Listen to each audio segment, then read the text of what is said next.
del glorioso evangelio de amor. Sembraré, sembraré mientras viva, dejaré el resultado al Señor. Sembraré, sembraré, sembraré, sembraré, mientras viva simiente de amor. Segaré, segaré, segaré, segaré, al hallarme en la casa de Dios. Sembraré en corazones sensibles la doctrina del Dios del perdón. Sembraré, sembraré mientras viva, dejaré el resultado al Señor. Sembraré, sembraré, sembraré, sembraré, mientras viva simiente de amor. Segaré, segaré, segaré, segaré, al hallarme en la casa de... Buenas tardes, hermanos, a todos.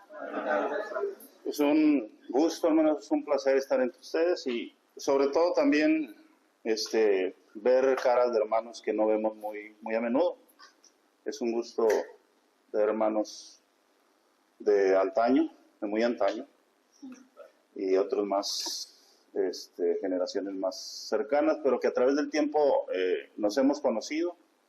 Esta congregación de Alton, pues, siempre trae buenos recuerdos. Congregación de la Tyler también, tal hermano. Hubo mucha relación en el tiempo pasado y esperamos que esta relación siga. Pero damos gracias a Dios por ello. La congregación, hermanos, hay un hermano en la congregación que siempre me dice, cuando salga, hermano, siempre lleve los saludos. Aunque no le digamos, usted llévelos. Y yo les hago llegar los saludos. De parte de la congregación de Colinas de San Miguel, ahí donde estamos ministrando, en el área metropolitana de Monterrey, en Apodaca más específicamente. Así que reciban estos saludos. Y bueno, vamos a ir al tema. Que Dios nos bendiga y Dios nos ayude para poder, pues, meditar, expresar y recibir lo que Dios nos tiene preparado en esta tarde. Quedan 25 minutos según el programa. Pero bueno, vamos a hablar de la iglesia de Cristo. Y bueno, no se me ocurrió un texto mejor para hablar de la iglesia que lo que Cristo dice al apóstol Pedro. Pedro contesta después de que Cristo cuestiona a los apóstoles, cuando les pregunta a él, ¿quiénes dicen los hombres que es el Hijo del Hombre? Y ahí algunas respuestas de los discípulos, algunos dicen que eres Juan el Bautista, algunos de los profetas, etc. Pedro responde, dice, tú eres el Cristo, el Hijo del Dios viviente. Y entonces Cristo le dice a Pedro, dice, yo también te digo que sobre esta roca edificaré mi iglesia. Y realmente, hermanos, es un privilegio pertenecer a la iglesia de Cristo. Cuando hemos platicado con personas religiosas de diferentes grupos, de otros grupos religiosos, una vez hubo una queja de ellos, estábamos hablando sobre ciertos puntos doctrinales. Y hubo un momento en que ellos alguno de ellos dijo, no, ya no queremos hablar. Dice, usted es pura Biblia, pura Biblia. Pues es que es lo que debemos hablar, la palabra de Dios, la Biblia. Y pertenecer a la iglesia de Cristo nos da una confianza, nos da una seguridad. En el caso mío es una bendición realmente ser parte de la iglesia de Cristo. Porque no estuve en ningún otro grupo religioso. Hay hermanos que vienen de otros grupos, llegan a conocer la verdad, llegan a conocer la iglesia, la doctrina, y se hacen miembros de la iglesia. En mi caso no. En mi caso yo desde pequeño yo estuve asistiendo a la iglesia de Cristo, pero llegó un momento en que pensaba dentro de mí, ¿por qué yo creo lo que estoy creyendo? ¿Será porque mi mamá creyó y me llevó y y si hubiera nacido en un grupo diferente, hubiera creído lo que ellos creen, si hubiera nacido todavía, ¿verdad?, en un grupo no cristiano. Y todo eso me llevó a buscar, a querer investigar más. De repente platicábamos con amigos que pertenecían a diferentes grupos que utilizaban mucho los aspectos de profecía, de los profetas, y se topaba uno que, aunque uno creía y sabía lo que estabas creyendo, no podías explicar a la luz de ciertas profecías difíciles por el aspecto figurado que tienen muchas de ellas. Entonces todo esto fue motivación para adentrarnos un poco más en lo que es el estudio. Pero es una bendición el ser parte, ser miembros de la Iglesia de Cristo. No es cualquier grupo, es la Iglesia de Cristo. Y de ella somos parte, cada uno de nosotros. Gracias a Dios. Hay diversas ideologías. Una de las ideologías dentro de lo que se le llama el dispensacionalismo tiene que ver con que la Iglesia enseñan ellos que fue un plan B de Dios al no establecerse el reino en el tiempo que Cristo vino anunciando este reino que sería establecido. Pero el rechazo de los judíos hizo que Dios pospusiera el establecimiento del reino, y para sustituir el reino Él puso a la iglesia se establece. Luego vendrá, dicen estas gentes dispensacionalistas, que el reino se establecerá, ¿verdad?, como ellos lo entienden, antes de que Cristo venga o después de que Cristo venga. Pero eso realmente, ¿verdad?, es una enseñanza que no va de acuerdo a lo que la Biblia, a lo que la palabra de Dios nos enseña. La iglesia estaba siempre en la mente de Dios, en la mente, y desde la eternidad Él habló y planeó y diseñó la iglesia. Ahí en Efesios capítulo 3, vamos a leer en Efesios capítulo 3, lo que el apóstol Pablo habla acerca de esto. Capítulo 3, versículos 10 y 11. Dice: para que la multiforme sabiduría de Dios sea ahora dada a conocer por medio de la iglesia a los principados y potestades en los lugares celestiales, conforme al propósito eterno que hizo en Cristo Jesús nuestro Señor. Fíjense ustedes cómo dice ahí, que la iglesia, el propósito es para que la multiforme sabiduría de Dios sea dada a conocer por medio de la iglesia a los principados y potestades en los lugares celestiales. Todo esto, dice el versículo 11, es conforme al propósito eterno que hizo en Cristo Jesús nuestro Señor. Entonces la iglesia estaba en la mente de Dios, estaba dentro del propósito eterno que Dios diseñó, ¿verdad?, desde antes de los tiempos de los siglos. No fue algo que se le ocurrió a Dios, porque el reino no se pudo establecer, porque los judíos no aceptaron a Cristo, y entonces la iglesia se establece y el reino se pospone. No, esto no fue así. Pero hay personas, hay grupos que desvirtúan lo que es el concepto de la iglesia. Entonces la iglesia no es un accidente histórico, hermanos, ni es un plan B. Dios la diseñó desde la eternidad, antes de los tiempos de los siglos, dice Pablo a Timoteo 1.9, 2 Timoteo 1.9, antes del principio de los siglos, escribe a Tito capítulo 1, versículo 1 al 3. Ahora bien, la iglesia, hermanos, todavía siguiendo con esta idea, ¿verdad?, y viendo que no es una idea correcta, está presente a través de todo el Antiguo Testamento, no es algo nuevo, no es algo que se le ocurrió cuando Cristo vino a este mundo y los judíos le rechazaron y no pudo establecer el reino de Dios. la iglesia está presente en todo el Antiguo Testamento, y digo está presente porque la encontramos a través de diferentes figuras o tipos que encontramos en el Antiguo Testamento. Por ejemplo, encontramos que el arca de Noé viene a ser una figura de la iglesia como un lugar de salvación, ¿verdad? El arca de Noé es una figura de la iglesia como un lugar de salvación. Capítulo 6 al 8 de Génesis, encontramos ahí nosotros la construcción del arca y todo lo que tiene que ver con ella.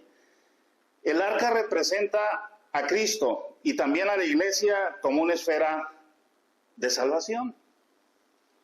El arca representa a Cristo. Y primera de Pedro 3:21 nos habla de esta relación que encontramos nosotros en referencia al arca. Dice primera carta de Pedro, capítulo 3, versículo 21. Dice, el bautismo que corresponde a esto, bueno, vamos a leer el 20. Los que en otro tiempo desobedecieron, cuando una vez esperaba la paciencia de Dios en los días de Noé, mientras se preparaba el arca, en la cual pocas personas, es decir, 8, fueron salvadas por agua. El bautismo que corresponde a esto ahora nos salva, no quitando las inmundicias de la carne, sino como la aspiración de una buena conciencia hacia Dios por la resurrección de Jesucristo. Entonces, hay una relación entre lo que fue la figura, lo que fue el arca, que fue una figura de salvación para el mundo, para la gente de aquel tiempo, del diluvio que Dios había hablado que vendría. Y Dios habla con Noé, le habla de la construcción del arca, y a través de esta arca, pues la gente se salva, la familia de Noé. Ahora bien, todo esto tiene una aplicación directa con lo que es la iglesia,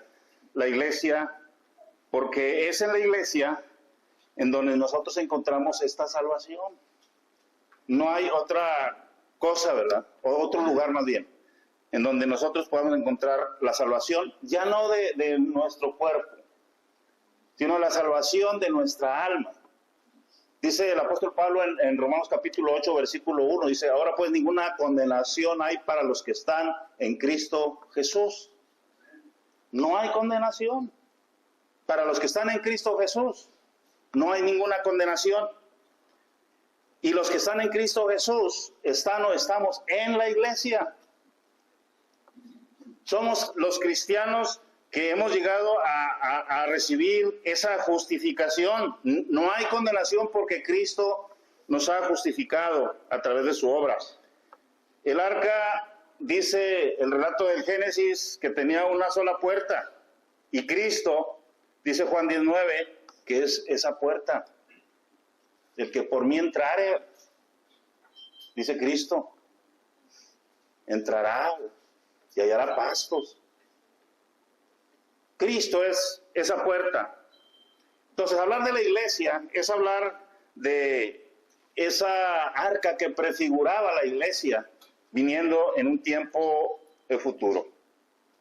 Ahora bien, otra figura que encontramos de la iglesia es el pueblo de Israel en el desierto, y esta figura tiene que ver con el peregrinaje de la iglesia rumbo a la patria celestial. Y esto se habla de Israel que camina por el desierto, el Israel, el pueblo de Dios, que prefigura al pueblo de Dios ahora, que es la iglesia, que peregrina en este mundo y que se dirige rumbo a la patria celestial. Esta es la figura que encontramos ahí. Y bueno, todo esto para hablar de que realmente la iglesia no es algo nuevo que sucedió o que nació en la mente de Dios en tiempo en que los judíos rechazaron el establecimiento a Cristo y el establecimiento de su reino. Hay otras figuras, muchas de ellas, del tabernáculo, que habla de la presencia de Dios en medio de su pueblo. El tabernáculo encontramos ahí en el arca del pacto, el propiciatorio. Ahí era la presencia manifestada de Dios para el pueblo de Israel, la presencia de Dios. Y dice el apóstol Pablo, ¿verdad?, que nosotros, la iglesia, Primera carta a los Corintios 3:16, dice, somos el templo de Dios. Vosotros sois el templo de Dios.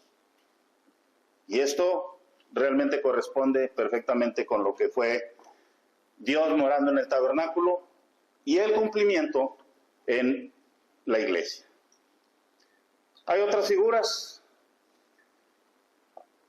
que encontramos ahí como el rebaño, que habla de Cristo como el pastor, la esposa de Cristo, la relación de pacto que la iglesia tiene con Cristo, y el ejército de Israel, que es el ejército espiritual, la guerra que la iglesia libra en contra de las huestes espirituales. Muchas otras figuras más, pero vamos a centrarnos, hermanos, solamente en algunos rasgos, características de la iglesia de Cristo. Quizá algunas de ellas ya las hayan escuchado, quizá la mayoría, quizá no, pero vamos a hablar de algunas de ellas. Primero, vamos a hablar de que la iglesia de Cristo, fue edificada en el año 33. Esto está más que claro. El día del Pentecostés, alrededor de las 9 de la mañana, la iglesia de Cristo fue edificada. De esto habla la profecía de Isaías, capítulo 2, versículos 2 al 4. De Sión saldrá la ley y de Jerusalén la palabra de verdad. De esto habla la profecía de Daniel. Daniel, cuando interpreta aquella imagen que el rey Nabucodonosor había soñado, y que a través de la interpretación le dice Daniel, ¿verdad?, que aquella roca que fue cortada no con mano pegó en los pies de aquella imagen, ¿verdad?, y fue destruida, ¿verdad?, toda esta imagen, pero aquella piedra se hizo un gran monte. Y en el versículo 44 dice, y en los días de estos reyes, el Dios del cielo levantará un reino que no será jamás destruido, ni va a ser dejado a otro pueblo. Desmenuzará y consumirá a todos estos reinos, pero él permanecerá para siempre. La iglesia establecida en el día de Pentecostés en Jerusalén. La profecía de Cristo. De cierto os digo, ¿verdad?, que algunos de los que están aquí entre vosotros no verán la muerte, no gustarán la muerte hasta que vean el reino de Dios venido con poder. Y esto sucedió en el día del Pentecostés. Y esto sucedió en la vida de los discípulos de nuestro Señor Jesucristo y en la vida de muchos de los que estaban escuchando estas palabras. El reino se establece y la iglesia se establece, porque el reino es la iglesia. El reino de Dios es la iglesia en esta tierra. No decimos que el reino sea exactamente la iglesia, pero la iglesia es el reino de Dios aquí en esta tierra. El reino de Dios tiene una amplitud todavía mucho más grande, más amplia. El reino de Dios no es establecido el día del Pentecostés. La iglesia es establecida en el día del Pentecostés. El reino de Dios en la tierra, que es la iglesia, es establecido en el día del Pentecostés. El reino es eterno. Esto quizá tenga un poco más de amplitud, pero quisiera hacer esa distinción. Como iglesia somos el reino de Dios aquí en la tierra, pero el reino de Dios implica, o es más que la iglesia. Los niños son parte de la iglesia, parte del reino, perdón, pero no son miembros de la iglesia. Para que seas miembro de la iglesia, tienes que entrar en un estado, ¿verdad?, de pecado, te arrepientes, te bautizas, el Señor te añade a su iglesia. Los niños no tienen necesidad de esto. Sin embargo, dice Cristo a sus discípulos, dejad a los niños venir a mí y no se los impidan, porque de ellos es el reino de los cielos.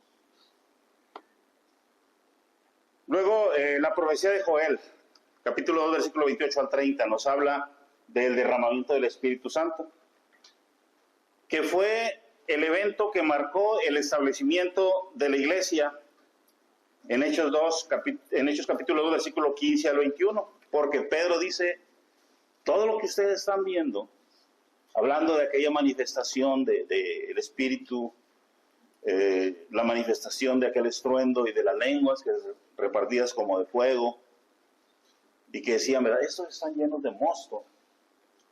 Dice Pedro, dice, esto no es que ellos estén ebrios como ustedes suponen, mas esto es lo dicho por el profeta Joel.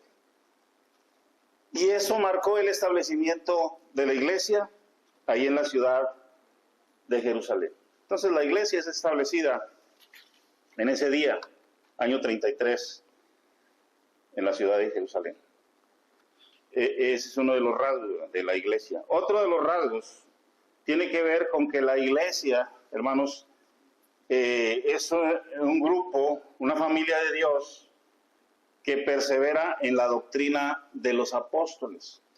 Hechos 2:42, es este texto muy conocido, texto que de memoria ya lo tenemos, y perseveraban en la doctrina de los apóstoles, en la comunión unos con otros, en el partimiento del pan y en las oraciones. Entonces, la iglesia persevera en la doctrina de los apóstoles. La doctrina de los apóstoles, hermanos, es el fundamento de nuestra fe. La doctrina de los apóstoles. Cristo, cuando habla de la unidad, ora por aquellos que habrían de creer, dice él, en mí, por la palabra de ellos, de los discípulos. Los discípulos serían los encargados de llevar al mundo el mensaje de Cristo. Se les da la gran comisión. Y esta comisión tiene que ver con la predicación del Evangelio. Entonces, la doctrina apostólica es la doctrina que la iglesia practica. Y ese es el fundamento de nuestra fe.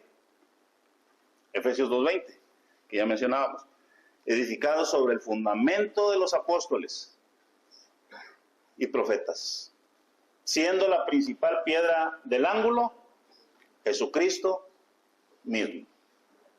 Entonces, la iglesia persevera en esta doctrina. Y la doctrina apostólica es el fundamento de nuestra fe. Es en donde se basa, se cimienta nuestra fe. Los apóstoles reciben, dice el Señor Jesucristo, Juan 16:13, cuando el Espíritu Santo venga, dice, Él los guiará a toda la verdad. Ellos tenían que conocer toda la verdad, porque ellos serían los encargados, los responsables de llevar al mundo este mensaje, toda la verdad espiritual, toda la verdad que tenía que ver con la salvación del mundo.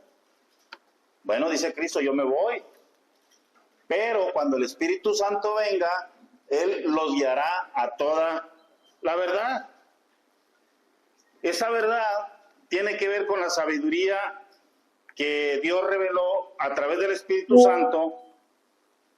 Dice sabiduría de Dios en misterio, dice el apóstol Pablo, ahí en primera carta a los Corintios capítulo 2, primera carta a los Corintios capítulo 2, ahí en el versículo 7 y hasta el versículo 10,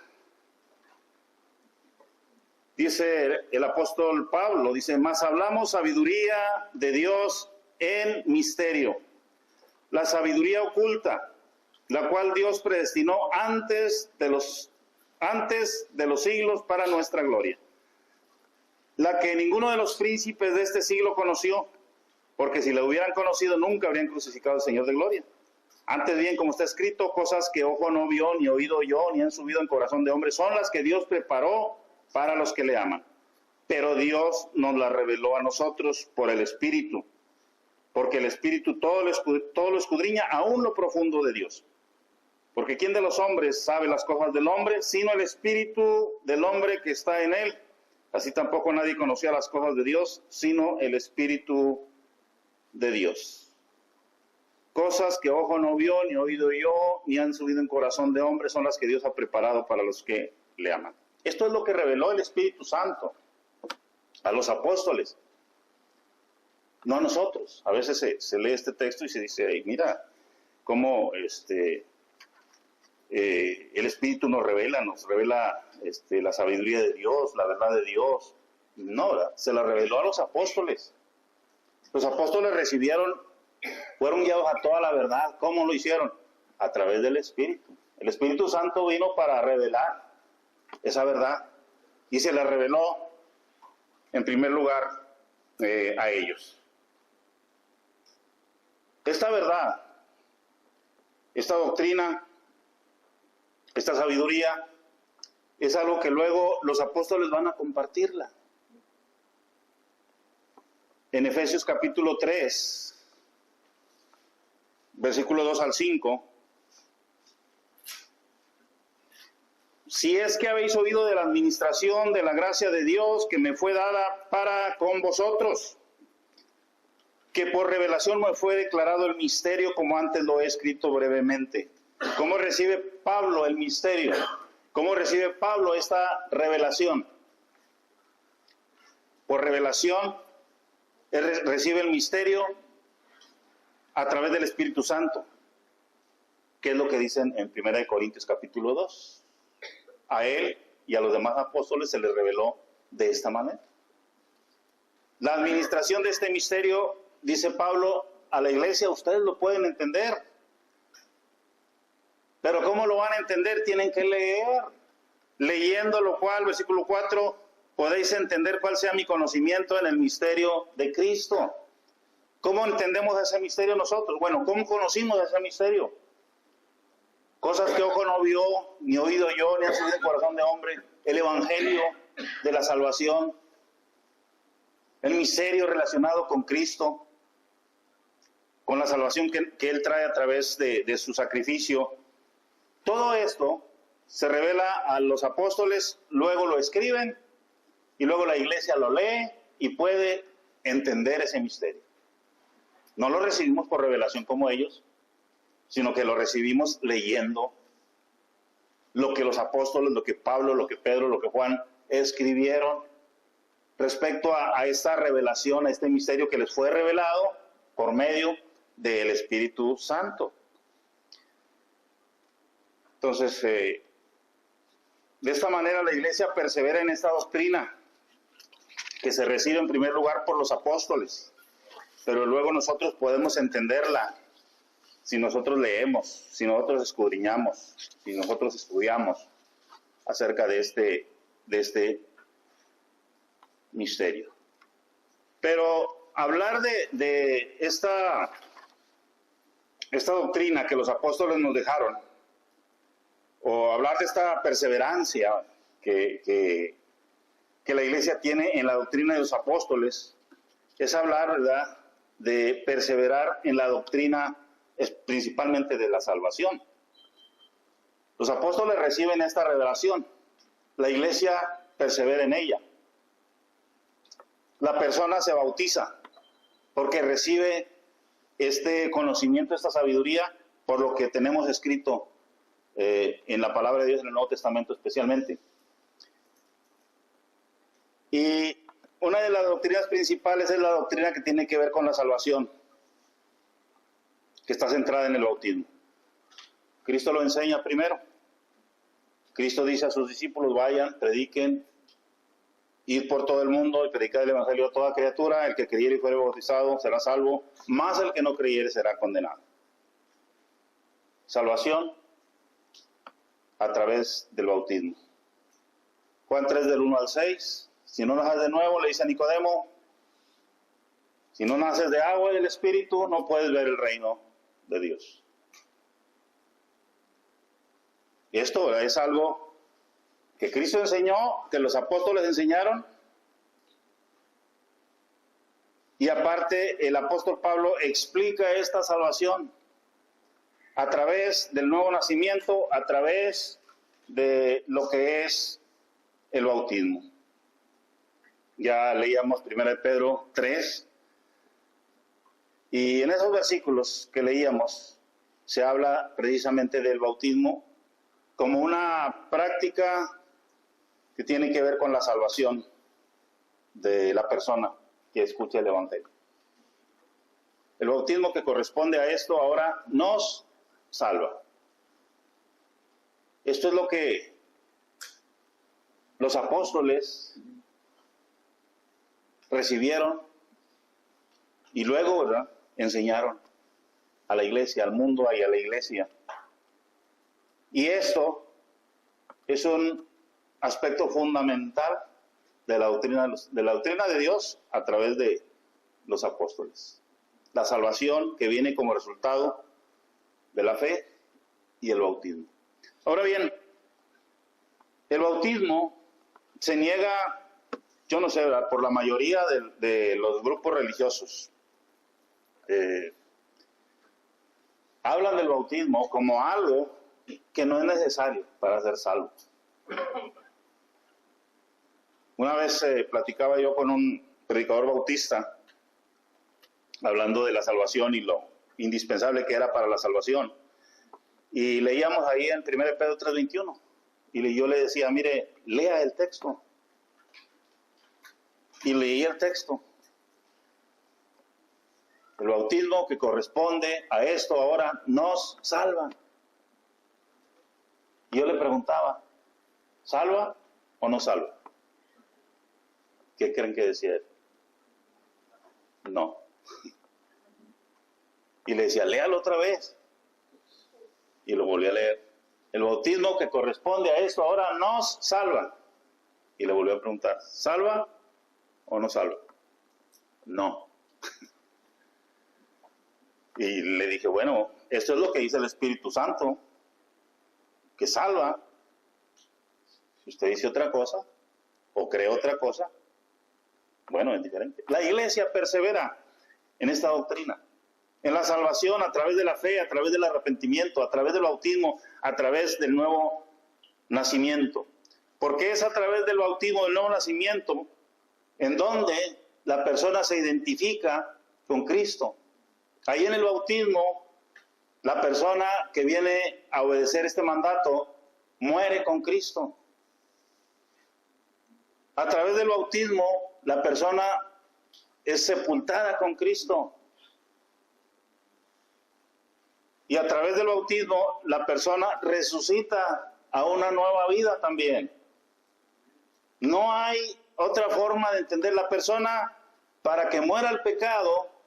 Dice Pablo en Romanos 6 del 13 en adelante, para que muera el pecado es necesario que muera con Cristo. Como Cristo murió en la cruz, y muriendo en la cruz, acabó con el pecado, el cristiano, o la persona que se bautiza, cuando da obediencia a este mandato, muere con Cristo. Y muriendo con Cristo, también muere al pecado. Es sepultado, y así como Cristo resucitó, la persona resucita a una nueva vida. Si la persona no muere a través del bautismo, no puede morir al pecado. Es imposible que muera el pecado.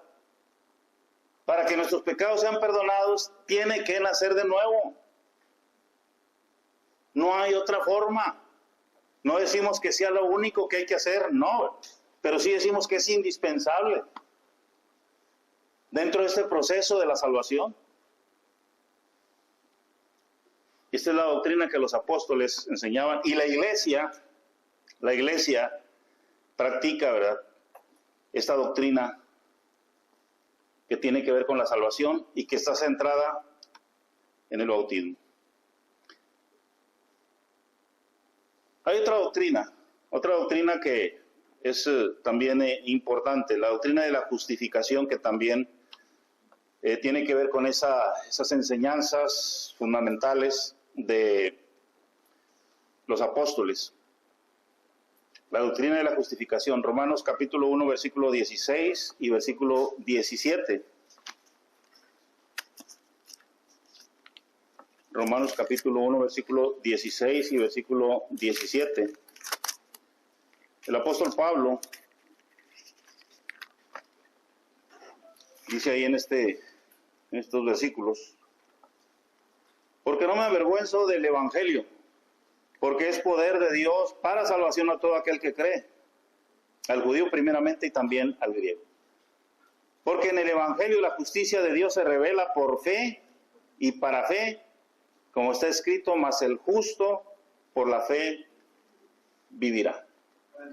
¿Cómo llega la justificación?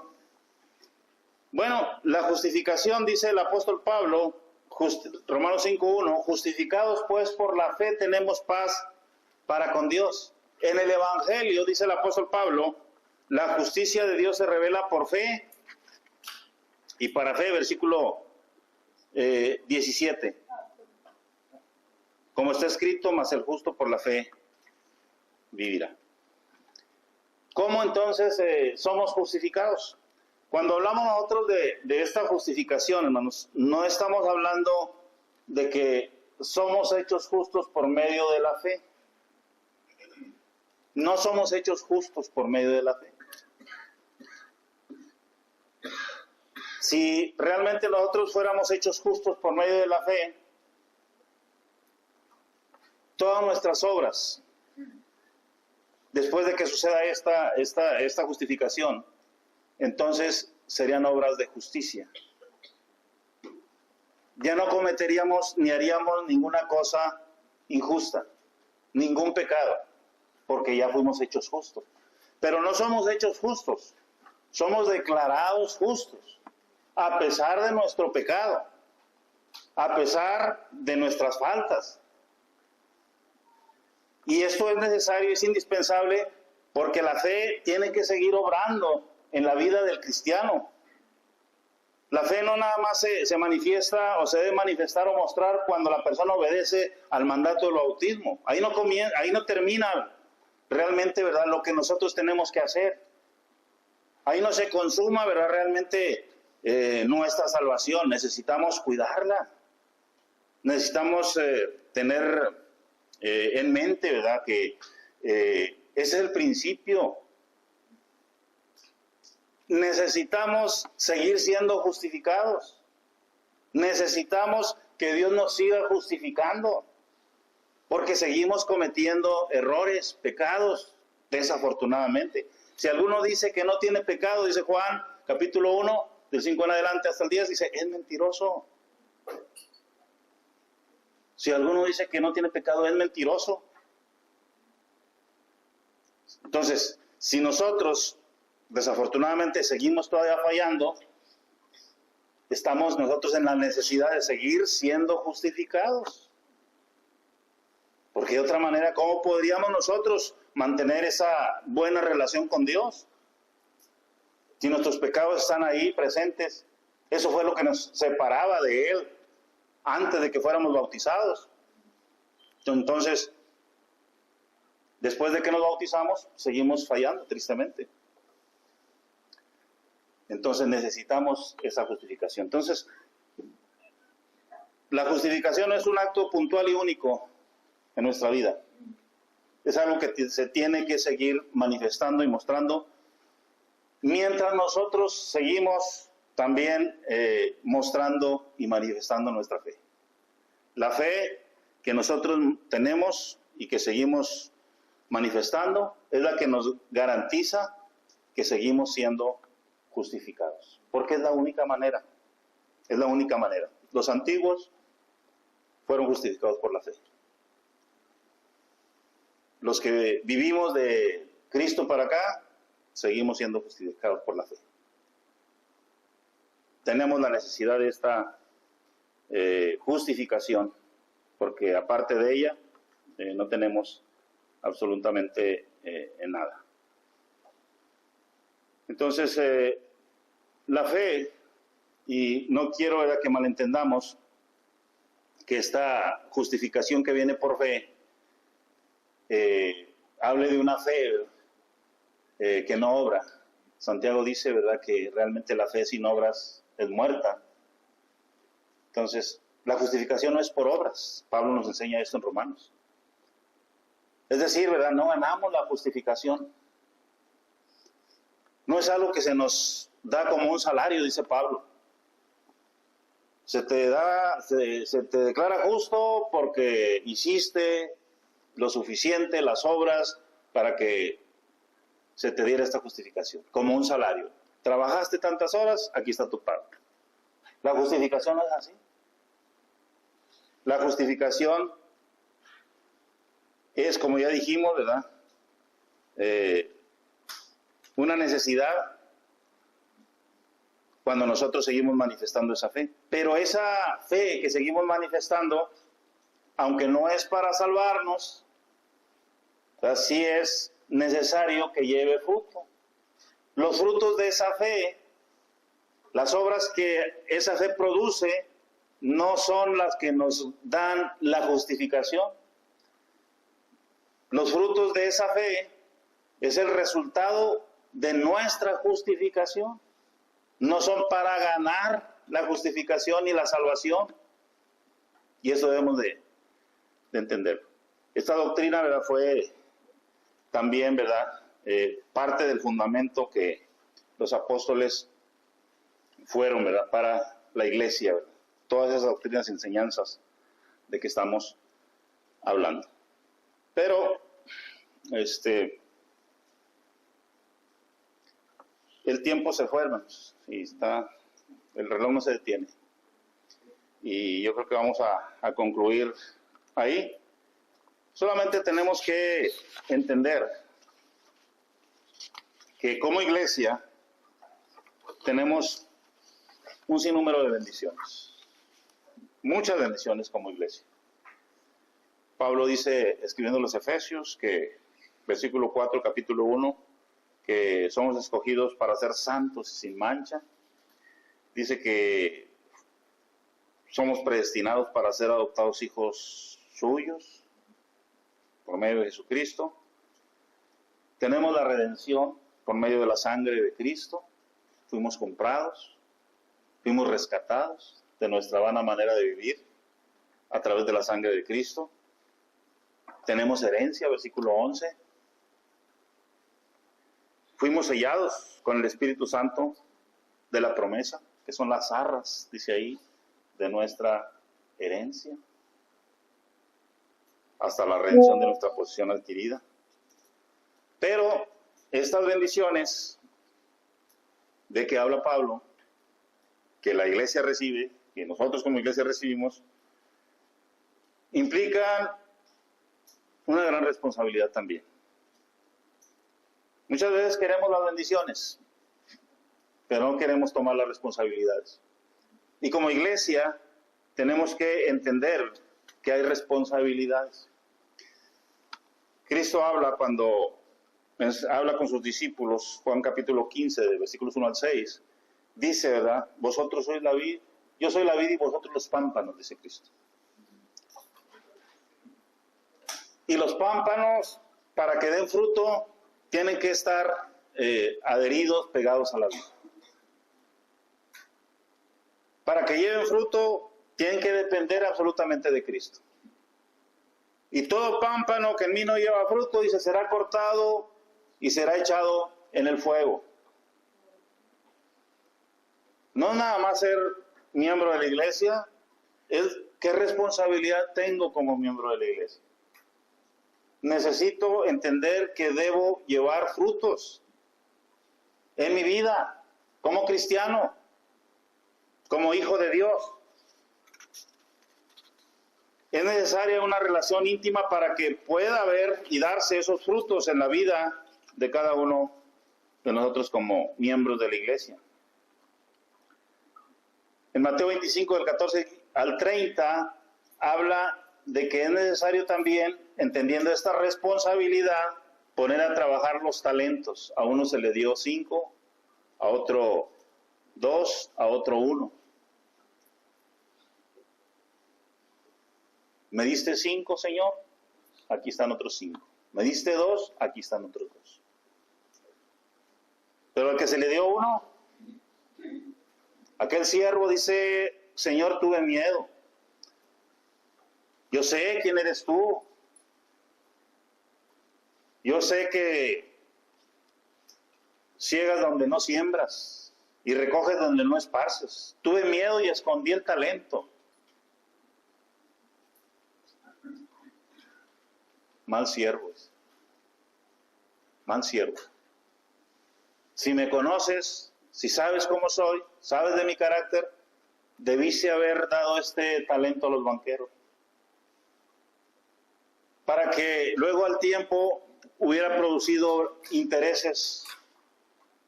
Quítenselo, dénselo al que tiene 10, y a este siervo inútil arrójenlo a las tinieblas. Ahí será el lloro y el crujir de dientes. Tenemos que entender también esta responsabilidad. Es una bendición ser miembros de la iglesia, pero tenemos que tomar también nuestras responsabilidades, llevando fruto y desarrollando nuestros talentos. Somos miembros del cuerpo de Cristo. La iglesia es el cuerpo de Cristo. El Espíritu Santo reparte dones, y cada uno de nosotros formamos o tenemos parte en ese cuerpo. Dios nos coloca como Él quiere, y de acuerdo a lo que nos ha dado el Espíritu Santo debemos funcionar para que todo el cuerpo, la iglesia, funcione de una manera adecuada y así cumple el propósito que Dios tiene para su iglesia. Entonces el llamado en esta tarde es para que nosotros tomemos esa responsabilidad como iglesia. Las bendiciones no es problema, las queremos, las deseamos, las tenemos, pero vamos a tomar también las responsabilidades, porque si no, las consecuencias, dice Cristo, ¿verdad?